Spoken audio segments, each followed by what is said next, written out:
Seller tells you their property is worth 300,000. He's got proof. A house down the block sold for exactly that. So you drive over and look for yourself. That house has a new roof, an updated kitchen, a finished basement, a two-car garage, and an extra bathroom. His house has none of it. The houses sit 4 doors apart. That doesn't make them the same deal. And if you build your offer on the wrong comp, every number after it is wrong too. Your repair budget, your financing, your profit, your exit. This is where most bad deals actually start, not at closing. Right here, at your first number. You've felt the pull of that number already. You pull up 3 sales in the neighborhood. They're all around 290 to 300,000. It feels like proof. It feels solid. It feels safe. Then you start digging into what those houses actually had, and the ground moves underneath you. At Seminar Insider, we don't teach you to trust a number because it's close by. We teach you to trust a number because it's supported. Comps aren't a formality you rush through to get to the fun part. They're the foundation everything else stands on. I've watched new investors anchored to the first comp that confirms what they want to hear. Then they reverse engineer the whole deal just to justify it. I've done a version of it myself early on. It's an expensive habit to break. Before you touch one single comp, separate 2 questions. What is this property worth right now as is? And what could it be worth after the repairs are actually done? Those are different numbers. Mixing them is how beginners compare a damaged house to a renovated one and call that gap profit. A comparable sale or a comp is a recently sold property that helps you estimate value. Start with property type. A single-family house compares to single-family houses, not condos, not duplexes. The buyer pool, the financing, the fees, they're different animals even when the square footage matches. Next is location, not distance. Location. 2 houses half a mile apart can sit in completely different worlds. One's tucked in a quiet street in the good school zone. The other backs up to a busy road or sits across a district line. Don't ask how close the comp is. Ask whether the same buyer would consider both houses. That's the real question. Then size. But don't compare it mechanically. 1,400 square feet and 1,550, they're fine. But 1,400 square feet and 2,400, that's not fine. And check what actually is counted. Basements, garage, converted attics aren't even in the public record number, even when the seller's counting them. Bedrooms and bathrooms matter, but only the legal functioning kind. And condition has to match the value you're estimating. Current condition against current condition sales. Renovated against renovated and matched and quality. A basic flip with laminate counters doesn't get to borrow the comp from a custom kitchen down the street. Now, 2 more filters before you trust any of this. First, sold beats active every time. An asking price is a guess a seller is testing.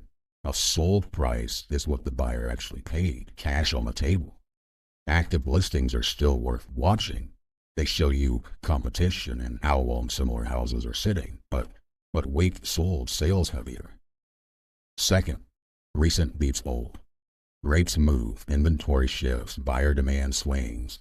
Reach for sales from the last 3 to 6 months first. If you're stuck pulling something older, don't just tack on a guess percentage for appreciation. That's not analysis, that's a hope dressed up as math. And check the sale itself, not just the headline. A $300,000 sale with $15,000 in seller paid closing costs and a rate buy down didn't really net $300,000. Now, here's where it gets real. Back to that seller's house. 1,450 square feet, a 3-bed, 1-bath, no garage, a dated kitchen, water damage, a dead furnace. Comp 1 sold for $302,000, but it's 1,750 square feet, a 4-bed, 2-bath, a garage fully updated. Too much house. It doesn't carry the number by itself. Comp 2, $276,000, has 1,480 square feet, 3-bed, 1-bath, no garage, updated kitchen and flooring. That's your subject property, almost to the edge. Now, comp 3, $282,000, is similar, but with a 2nd bathroom, which likely explains most of that gap. Comp 4, 269,110 square feet, a 3-bed, 1-bath, basic renovation, another strong match. 3 real comps that cluster between 269,000 and 282,000. Not the 300,000 the seller's holding on to. Don't average blindly either. A pile of tight numbers next to one outlier isn't a spreadsheet exercise. It's a judgment call. The outlier needs a reason before it earns a vote. And if a comp has something yours doesn't, a garage, a second bath, a bigger lot, you can adjust for it. But don't invent a standard number out of thin air. A garage might add real money in one market and almost nothing in another. So find 2 or 3 comparable sales with and without the feature. Let the local market tell you the difference, and use them. Appraisers have formal tools for this. You're building a working estimate, not a certified appraisal. And it's important not to confuse the two. Build 3 numbers, not one. A conservative value for a soft market or plain finishes, say 268,000. A likely value, the one your real comps actually support at 275,000. An optimistic value if the renovation and market both land well at 285,000. Then run your deal at all 3. If it only works at the optimistic number, your margin is an illusion. If you want help spotting when a seminar or a coach is building a deal example around one comp that makes the math work, then grab the free seminar survival guide in the description below. Now here's the insider breakdown. Here's what they show you. They show you the one sale that hits the number they need, a shiny renovated comp, a big round figure, a fast comparable sales confirm this is worth 300,000 slide. What they leave out, that the comp had a garage, an extra bath, 300 more square feet, or sold under different market conditions 6 months ago. The difference that would shrink the number never makes the slide. What you actually need to know. A value estimate without supporting sales is just an opinion wearing a suit. Ask to see the sold comps behind any after repair number. Same property type, same size range, same buyer area, actually renovated, similar quality, sold recently, no weird concessions hiding it in the price. If those boxes aren't checked, the number isn't real yet. So before you trust any comp, run it through 5 questions. Same property type, same buyer area, not just nearby, similar size and layout, condition that matches what you're estimating, current to current, renovated to renovated, sold, not just listed, and sold recently. Miss 2 of those, and the comp is a declaration. It's not evidence.